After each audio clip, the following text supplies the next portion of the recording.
اماں نے گلابی کامدار جوڑا لا کر میرے سامنے رکھا اور بولی، شام کو یہ پہن کر تیار ہونا ہے۔ میں نے ایک نظر جوڑے پر ڈالی، پھر اماں کو حیرت سے دیکھنے لگی۔ اماں، کہیں جانا ہے ہم نے؟ میرے سوال پر کمرے سے جاتی ہوئی اماں نے مڑ کر مجھے بتایا کہ آج شام کو تمہیں دیکھنے کچھ لوگ آ رہے ہیں۔ تمہارے ابا نے تمہارے رشتے کی بات چلائی تھی اپنے دوست حامد صاحب کے ہاں۔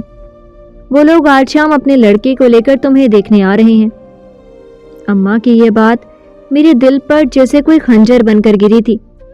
میں جو بچپن سے اپنے تائزاد صفتر کی منگ تھی، اسی کے خواب دیکھے تھے اور اسے ہی اپنے خوابوں کا شہزادہ سمجھتی تھی۔ میں اماں سے لڑنے کو دوڑی۔ اماں، یہ کیا بات ہوئی بھلا؟ میں تو بچپن سے منگنی شدہ ہوں۔ آپ لوگوں نے روانی کی دہلیز پر قدم رکھتے ہی مجھے بتایا تھا کہ صفتر کے علاوہ کسی کی طرف آنکھ اٹھا کر بھی نہیں دیکھنا۔ مجھے اس بات کا پابند بنا کر اب خود ہی مکر رہے ہیں۔ مجھ سے اب کسی اور کو اپنا نہیں بنایا جائے گا۔ آپ ابا کو صاف صاف بتا دیں کہ میں صفتر کے علاوہ کسی سے بیاہ نہیں کروں گی۔ میری بات سن کر اماں کی آنکھیں لال انگارہ بن گئی تھی۔ وہ مجھے کھا جانے والی نظروں سے گھورنے لگی۔ تھوڑی دیر خاموشی سے مجھے دیکھنے کے بعد بولی، کیسی بیٹی ہے تو؟ جو کچھ تیرے ابا اور تایا کے بیچ ہوا تجھ سے ڈھکا چھپا تو نہیں؟ پھر بھی تیری غیرت کیسے کی گوارا کر رہی ہے کہ تو اپنے باپ کے دشمن کے بیٹے سے عشق کرنے کا سوچ رہی ہے؟ میں نے کہا، اماں، عشق کرنے کا سوچ نہیں رہی، میں اس سے تب سے محبت کرتی ہوں جب سے میں نے ہوش سنبھالا ہے۔ اب اتنی پرانی محبت کو اس دل سے نکال پھینکنا کوئی آسان بات تو نہیں ہے۔ آپ میرے رشتے کی بات کہیں مت چلائیں۔ اللہ پاک ابا اور تایا کے بیچ کی ساری ناچاکیاں ضرور ختم کریں گے، مجھے پورا یقین ہے۔ اماں میری ایسی باتیں سن کر اب بالکل ہی بھڑک چکی تھی۔ وہ بولی، کسی غلط فہمی میں مت رہنا کہ یہ جو دشمنی ان لوگوں نے شروع کی ہے وہ اتنی جلدی ختم ہو جائے گی۔ ختم ہو بھی کہ نہیں کچھ پتہ نہیں ہے، تو کیا ساری عمر کواری بیٹھ کر یہیں اپنے بال سے فید کرے گی؟ اب میرے ساتھ زیادہ زبان چلانے کی ضرورت نہیں ہے۔ اتنی ہی پڑی ہے تو جا کر اپنے باپ سے بات کر، پھر دیکھ وہ تیرا کیا حشر کرتا ہے۔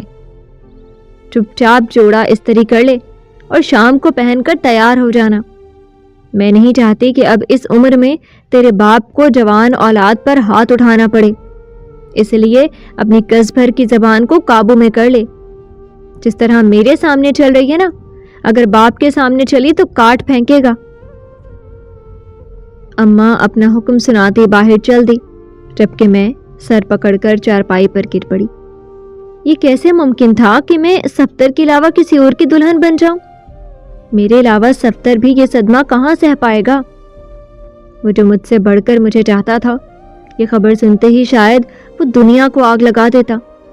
اس لیے اس کو بھنک لگنے سے پہلے میں یہ معاملہ رفع دفع کرنا چاہتی تھی، لیکن اماں سے اب مجھے کوئی امید نہ رہی تھی کہ وہ اس معاملے میں میری کوئی بھی مدد کریں گی۔ اس لیے جو کچھ بھی کرنا تھا میں نے خود ہی کرنا تھا۔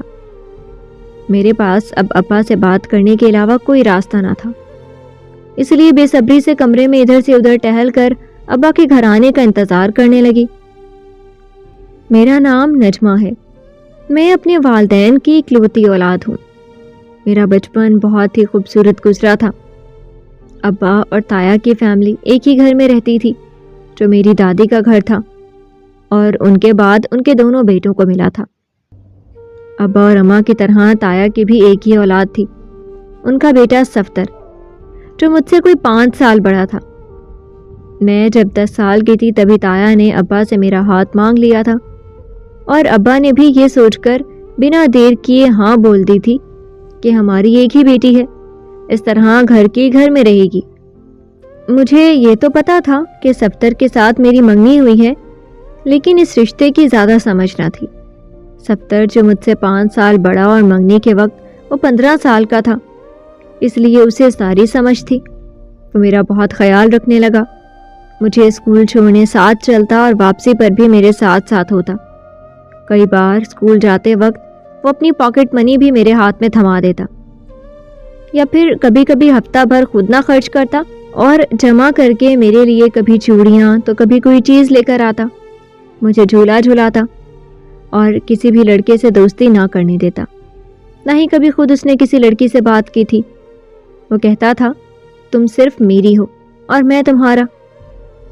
رفتہ رفتہ وقت کے ساتھ مجھے اس کا یہ خیال رکھنا اور ساتھ ساتھ رہنا کب اچھا لگنے لگا پتہ ہی نہ چلا، اور ہم دونوں کے ساتھ نے محبت کا روپ دھار لیا۔ اب میں 15 اور وہ 20 سال کا تھا جب ابا نے میری پڑھائی میٹرک کے بعد چھڑوا دی تو میں گھر پر ہی رہنے لگی۔ تائی مجھے اپنی بہو کہتی تو میں آسمان پر اڑنے لگتی۔ ہمارے بڑوں میں بھی بہت زیادہ محبت تھی۔ مجھے اچھی طرح یاد ہے وہ چاند رات تھی جب اماں اور تائی سارے کام ختم کر کے جلدی ہی سو گئی تھی، کیونکہ صبح عید تھی تو ان دونوں نے جلدی اٹھنا تھا، اور میں اپنے ہاتھوں پر مہندی لگائے صحن میں بیٹھی تھی جہاں صفدر میرے پاس آ کر بیٹھ گیا۔ اس نے میرا ہاتھ اپنے ہاتھ پہ رکھ دیا اور مہندی میں لکھا وہ اپنا نام دیکھ کر وہ بہت خوش ہوا تھا۔ میری بھی عادت تھی ہر عید پر مہندی میں چھپا کر اس کا نام لکھتی تھی اور اسے کہتی تھی کہ نام ڈھونڈ کے دکھا۔ وہ دوسرے ہاتھ سے میرے چہرے پر بکھرے بال سنوارنے لگا تو میری آنکھیں شرم و حیا سے جھک گئی تھیں۔ ہم دونوں کو اس وقت ایک دوسرے کا ساتھ بہت ہی اچھا لگ رہا تھا۔ ویسے تو کبھی چھت پر، کبھی کمرے میں، تو کبھی گھر سے باہر ہم دونوں میں خوب پیار محبت بھری باتیں ہوتی تھیں، لیکن چاند رات اور عید کی خوشی میں جیسے ایک الگ ہی خمار تھا۔ وہ بولا نجمہ آج تو تم بالکل چاند کا کوئی ٹکڑا لگ رہی ہو، ایک بار سینے سے لگ جاؤ نا۔ دیکھو پہلے میں نے کبھی کوئی ایسی فرمائش نہیں کی، لیکن آج دل کے ہاتھوں مجبور ہوں۔ یہ کہتے ہوئے اس نے میرے ماتھے کا بوسہ لیا تو میں بھی محبت میں اس کے سینے سے لگ گئی تھی۔ ہماری بچپن کی محبت اور ساتھ تھا، اس نے مجھے اپنے ساتھ بھینچ لیا تھا۔ ہم دونوں ہی دنیا جہان سے غافل سکون کی وادیوں میں کھو گئے تھے۔ پتہ ہی نہ چلا کب ابا اور تایا نے باہر سے آتے ہوئے ہم دونوں کو ایک دوسرے کی باہوں میں دیکھ لیا تھا۔ ابا کے ہاتھ سے سامان سے بھرا شاپر گر پڑا تھا جس میں میرے لیے چوڑیاں، جھمکے اور پازیب تھی جو میں نے عید پر خاص فرمائش کر کے منگوائی تھیں۔ ابا نے تھارتی آواز میں مجھے پکارا نجمہ، تو ہم دونوں کو ہوش آیا۔ اس نے فوراً مجھے خود سے الگ کیا اور میں ابا سے ڈر کر صفدر کے پیچھے چھپ گئی۔ اتنے میں ابا کی آواز پر امی اور تائی بھی باہر کو آ گئی تھی، لیکن ہمارے گھر میں تو عید کی رات قیامت برپا ہو گئی تھی۔ ابا نے آگے بڑھ کر ایک کے بعد ایک صفدر کو تھپڑ مارے تھے جس سے اس کے منہ سے خون نکل آیا تھا، تو تایا نے آگے بڑھ کر اسے ابا سے بچایا۔ اب تو صفدر جو چھوڑ کر ابا اور تایا میں بھی ہاتھا پائی شروع ہو چکی تھی۔ تایا نے ابا کو خوب سنائی، جو ابا کو بری لگی تو ابا نے میری چوٹی پکڑ لی تھی اور اماں سے کہا کہ اس بے غیرت کو اندر لے کر جاؤ۔ تایا اور تائی نے ابا کو بہت سمجھایا کہ بچوں کا نکاح کر لیتے ہیں، لیکن ابا کے سر پر جیسے صفدر کا خون سوار ہو گیا تھا۔ وہ تو اس کا نام تک سننا پسند نہ کر رہے تھے۔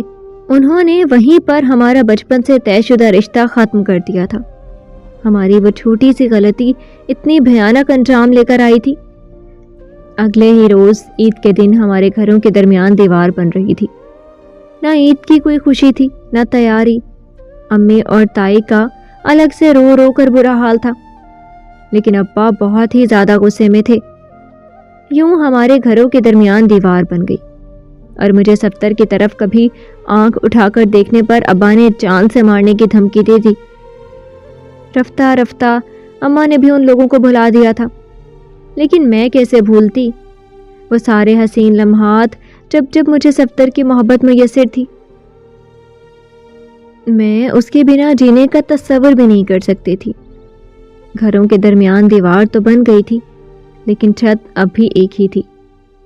ابا نے اماں کو سختی سے بول دیا تھا کہ کبھی نجمہ چھت پر نہ جانے پائے، لیکن میں ہر بار موقع پا کر صفدر سے چھت پر مل آتی تھی۔